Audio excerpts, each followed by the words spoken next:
Voyez, donc il faut que nous on parle sur des faits. Moi je parle sur des faits, je ne suis pas en train d'analyser les opinions des uns et des autres. Voilà les faits. Les faits c'est également que le parti de Tchiroma ne fait pas, ce n'est pas le RDPC. Les faits c'est quoi? Les faits c'est que nous sommes en train de nous rapprocher à grands pas vers une consultation électorale majeure. Et le fait est que les partis politiques d'opposition et ceux qui ont accompagné le RDPC jusqu'ici sont en train de bouger. On ne peut pas leur interdire de bouger.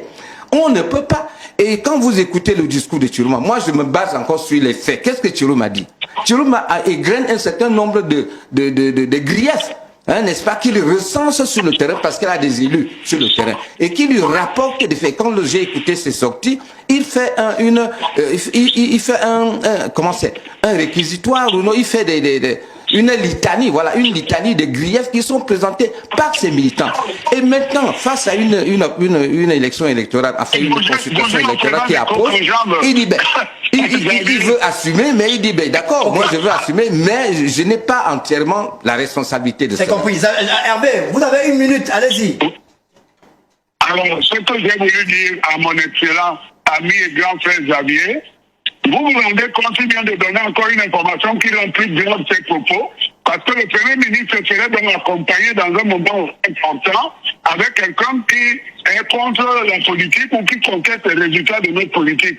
Et il y a là un élément d'obscurantisme, disons, de confusion, et nous sommes entrés dans une période de complication. Je trouve donc que le Premier ministre ne devait pas aller en voyage à... Oh non? Oui.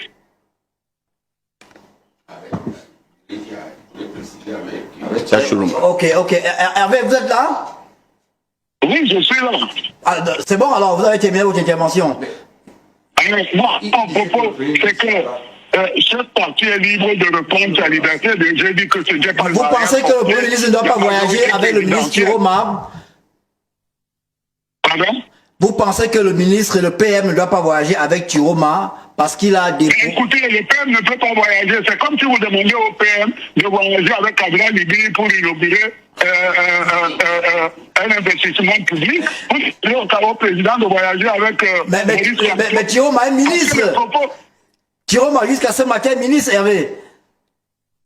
Ça revient à ce que je disais, mon cher Ernest, que quand on a l'analyse qui a été celle de mon ami estimé, le ministre Tchiroma, on doit en tirer les conséquences et sortir de l'équipe. Moi, en tant qu'entraîneur, si je pouvais être, je ne vais pas aligner un joueur qui joue à contre-pied contre mon propre camp. Il faut arrêter. Il faut arrêter. Avec les excuses que j'ai entendues tout à l'heure de mes deux excellents amis, François et Xavier, on autorise soit en politique, et la politique c'est pas ça. La politique est beaucoup plus noble, elle concerne les gentlemen, elle concerne la loyauté, elle concerne, et il faut respecter le peuple souverain, que quand il entend ça, ça devient du tukutuku. Heureusement, qu'il y a mon camarade sur le plateau pour rappeler ce qui, c'est au-delà de la trahison qui relève d'une analyse morale.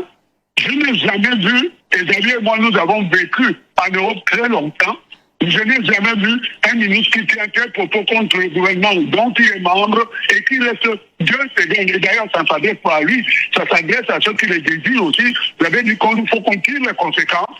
Si chacun repart dans son coin, les débats sur les bastions électoraux et tout ça, mais le RDPC a la capacité de conquérir avec ou sans ses compagnons. À ce que je sache, on s'est souvent présenté aux élections et il ne nous a jamais battu aux élections. Quel est ce chantage là? Donc je dis à Xavier qu'il est libre d'avoir ses points de vue, mais il nous éloigne du sujet. Moi, mon sujet, ce n'est pas la liberté d'opinion de tel ou tel. Mon sujet, c'est la cohésion de l'action gouvernementale avec les comportements comme tu conduis. Et nous n'accepterons pas cela. Merci beaucoup. Hervé, restez en ligne. Du moins, on vous reprend tout à l'heure parce qu'il y a une vidéo, une photo qu'on vient d'avoir. François, prenez le micro, s'il vous plaît.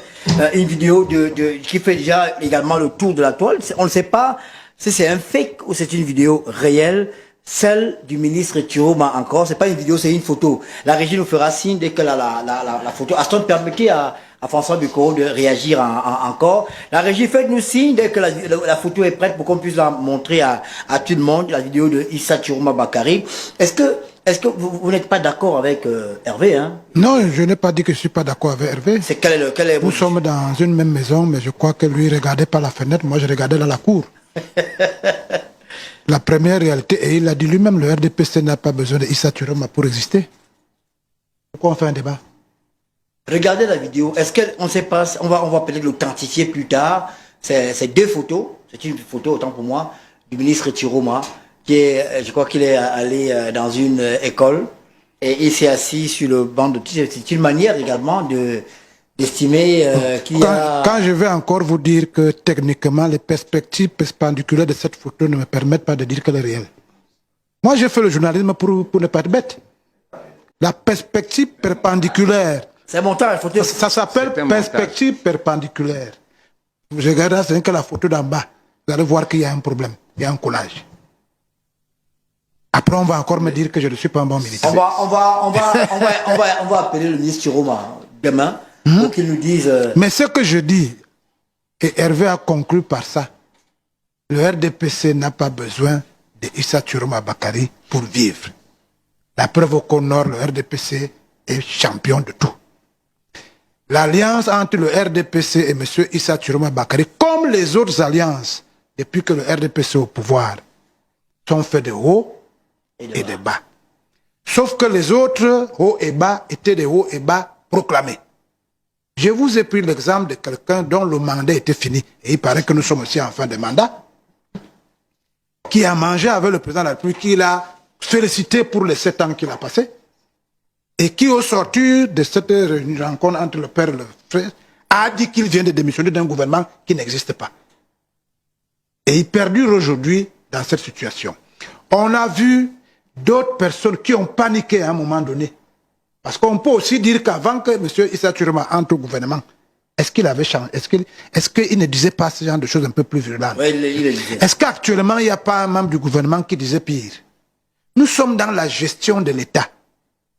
La gestion de l'État commande qu'un certain nombre de choses, et ils sont dans la gestion émotionnelle de l'association RDPC. Vous ne m'avez pas appelé ici comme membre du RDPC. Le président Paul Biya sait comment il gère ce pays et pourquoi il est là depuis. Les Issa Chiroma font partie des pions que M. Paul Biya utilise pour que le Cameroun, pas les partis politiques, pas le parti politique, il faut faire très attention. On peut même interroger, nous qui sommes à l'intérieur, quelles sont nos attitudes. Mais je dis qu'ici, moi je réponds à que vous disiez le Grand Nord, je dis non, il faut faire attention. Personne, un haut cadre du Grand Nord vous l'a dit, l'ancien ministre de la fonction publique, personne ne peut battre Paul Biya en 2025 s'il se présente. Il ne faut pas le rêver. Il ne faut pas rêver. Maintenant, la vie politique avance. C'est sur la base certainement d'un chantage politique qui fait partie des principes dans les alliances. D'accord. On ne fait pas alliance avec quelqu'un qui ne vous dit pas que je suis ceci ou je suis cela. Il peut donc arriver, comme Xavier l'a dit tout à l'heure, que nous sommes en fin de mandat. Parce que lui a parlé de crépuscule, moi je préfère le mot en fin de mandat, parce qu'il a parlé du RDPC, il n'a pas parlé de Paul Biya. Et les gens font souvent beaucoup de confusion entre le président de la République, celui de tous les Camerounais, qui est libre d'appeler toute personne pour que la construction du pays soit harmonieuse, et les associations politiques. Donc je ne peux pas venir ici dire que le choix de Issa Chiroma par le président de la République est un mauvais choix. Mais je pense que pensant à 2026, où il y a des élections qui concernent les partis politiques qui ne peuvent pas battre le RDPC en élection présidentielle. Et vous ne pouvez pas en dire de même pour les communes ou pour les députations. Ils se battent pour exister.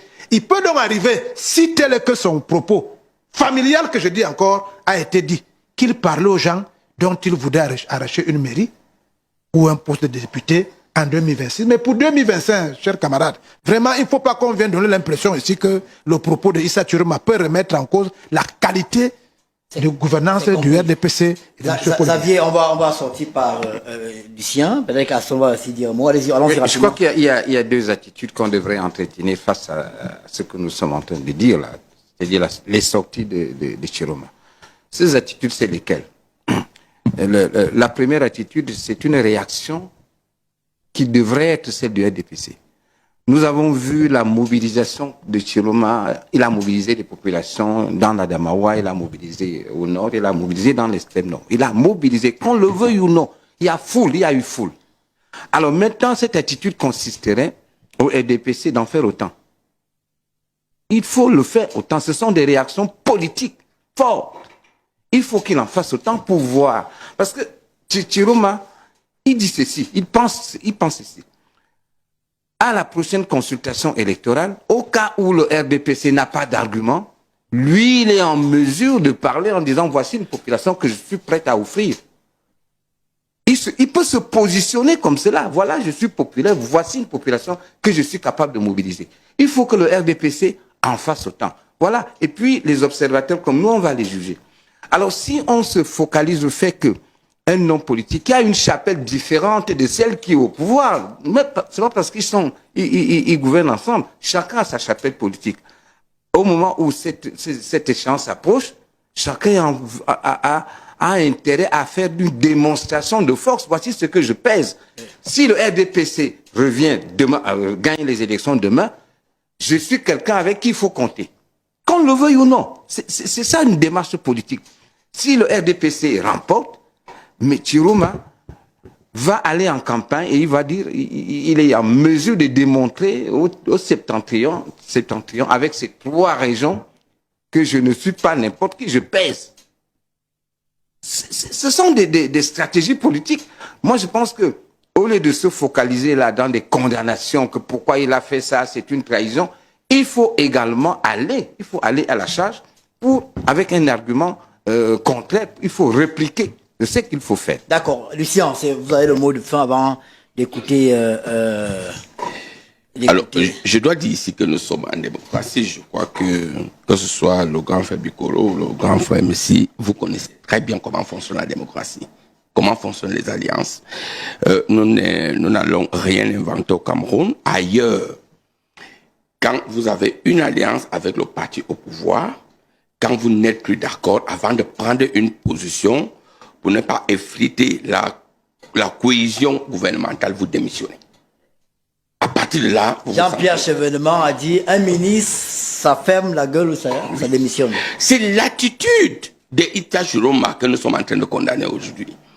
Le RDPC n'a pas peur d'Ita Chiroma, n'a pas peur. Le RDPC ne va pas se comporter par rapport à l'agenda d'Ita Chiroma Bakary. Il y a quelques années, nous sommes partis aux élections législatives et municipales contre le parti d'Ita Chiroma, contre l'UNDP.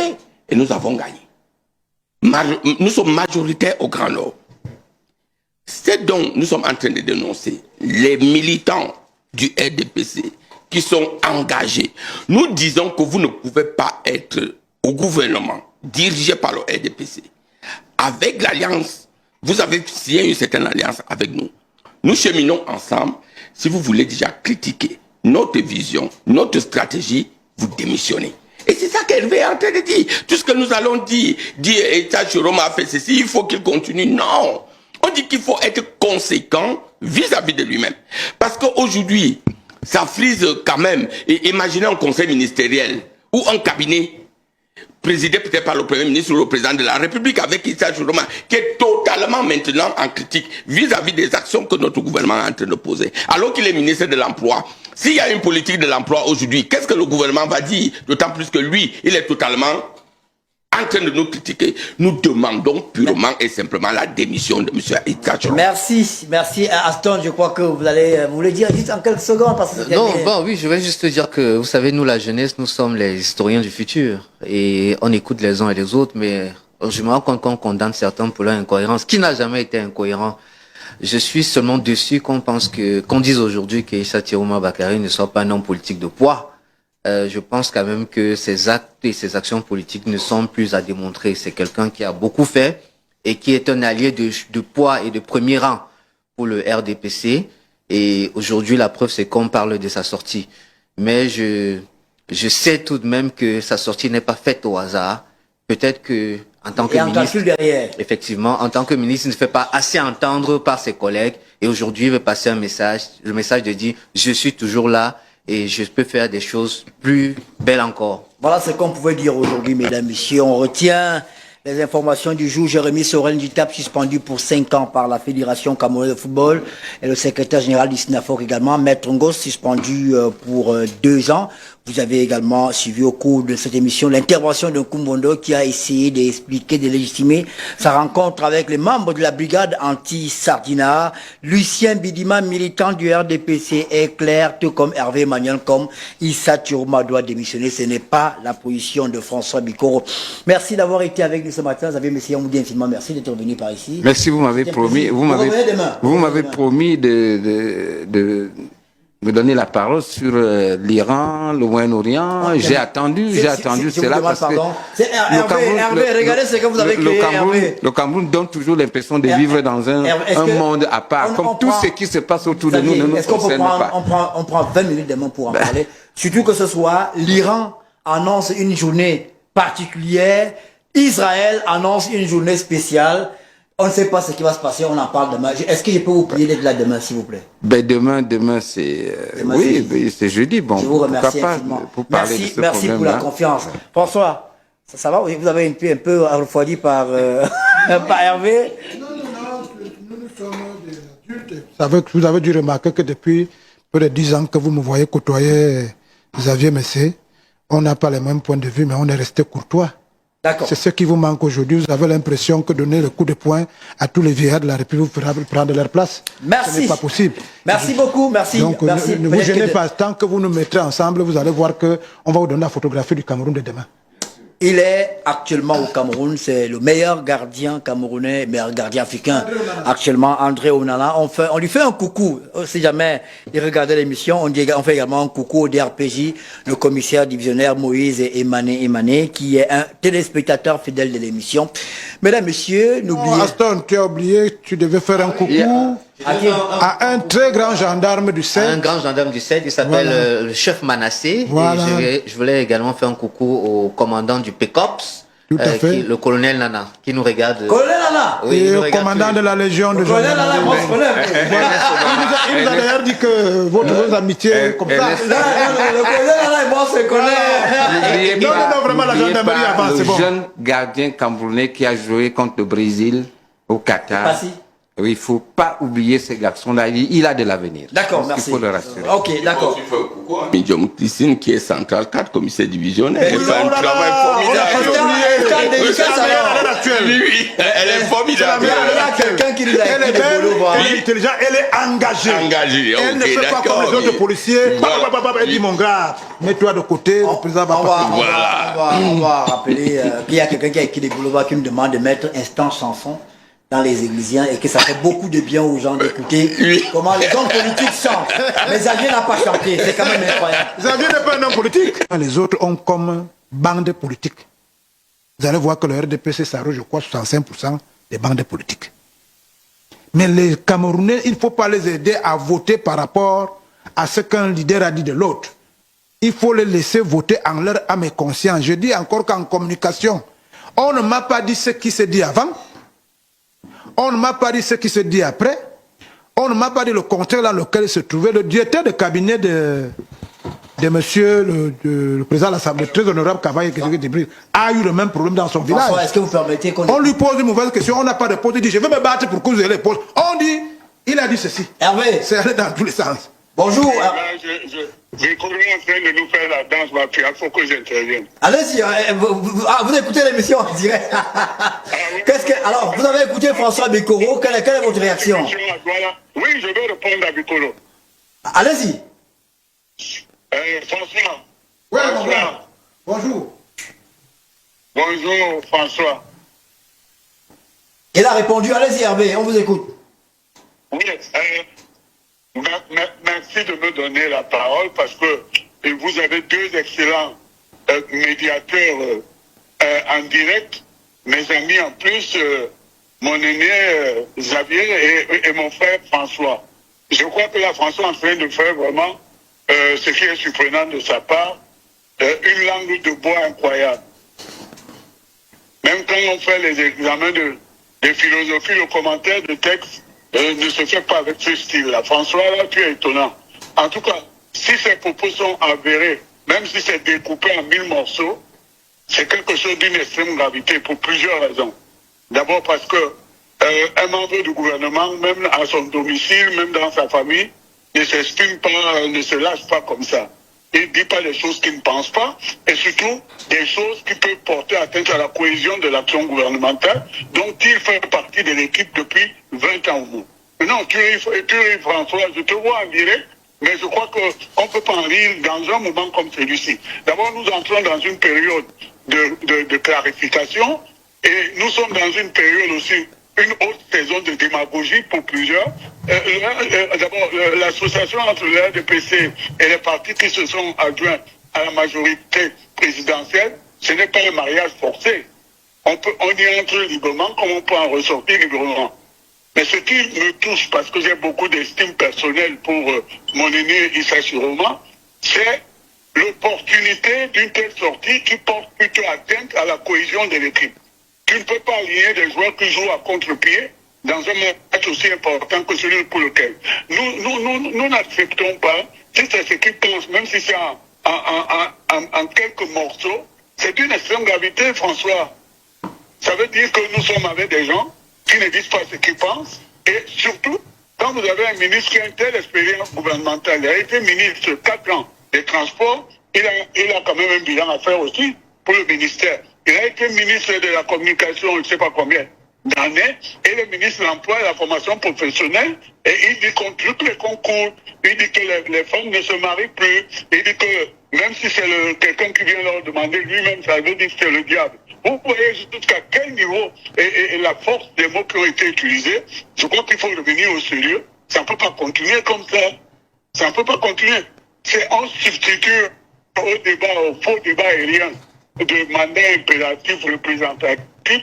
Sur un mandat, on vient introduire le verre dans le fruit en faisant en sorte que la cohésion de la majorité gouvernementale est malmenée par ceux qui étaient, et pas n'importe qui, les porteurs de cette unité. Donc, mon intervention est simplement dire que quand on est un homme public, et je suis un ministre qui exerce par délégation des fonctions de souveraineté, on doit tirer en temps réel les conséquences de ces variations climatiques intellectuelles, et on n'est pas là pour caresser les gens. Donc mon intervention, c'était ça. Et je peux vous assurer que hier, par exemple, on ne parlait que de cette émission d'Ernest Obama, c'est l'émission qui est passée, je crois, dimanche. Ouais, dimanche. Et il y avait même, oui, il y avait Sambaka, je peux citer les noms, puisqu'on tue maintenant à Douala, même qu'on n'intervient pas, le débat est confisqué par les gens des Yaoundé, et tout le monde est d'accord sur un point. La sortie du ministre Issa Chiroma, c'est un mauvais coup contre son propre camp, du moins, entre guillemets, ce qu'on peut encore considérer comme son propre camp. Comment voulez-vous que je sois serein? Moi qui suis militant engagé du RDPC et supporter de Paul Biya, si j'étais dans un débat avec, en compagnie de mon aîné, et c'est pas personnel, hein, mon aîné Issa Chiroma, je ne serais plus à l'aise parce que on appelle ça un tir ami qui est plus mortel que si ce sont les gens en face qui nous l'administrent. Donc voilà, et puis c'est de mauvaise foi. Quand vous êtes ministre, vous dites, moi j'ai fait ça, même si ça n'a pas été pour les autres. Mais il dit, tout a été mauvais, donc lui y compris. Ça veut dire que le casting n'était pas bon pour les fonctions et qu'il a occupé, comme ce ne sont pas les travaux forcés, ni une condamnation à perpétuité, on ne voit pas comment il a fait pour rester 20 ans dans une équipe qui ne gagne pas ou qui a tout perdu. Voilà mon intégration, François. D'accord. N'essaie pas de nous parler des instruments de radio des années 0. On est aujourd'hui où la parole est en temps réel et je ne parle pas le foufoudé. Ce sont les gens qui comprennent et pas le foufoudé qui l'ont interprété. Si tu peux simplement contester que ça n'a pas été dit, que c'est l'intelligence artificielle qui aurait inventé cette sortie, mais jusqu'à présent, il n'a pas contesté cette sortie. Je ne comprends pas vraiment la position de mon excellent frère François. Alors,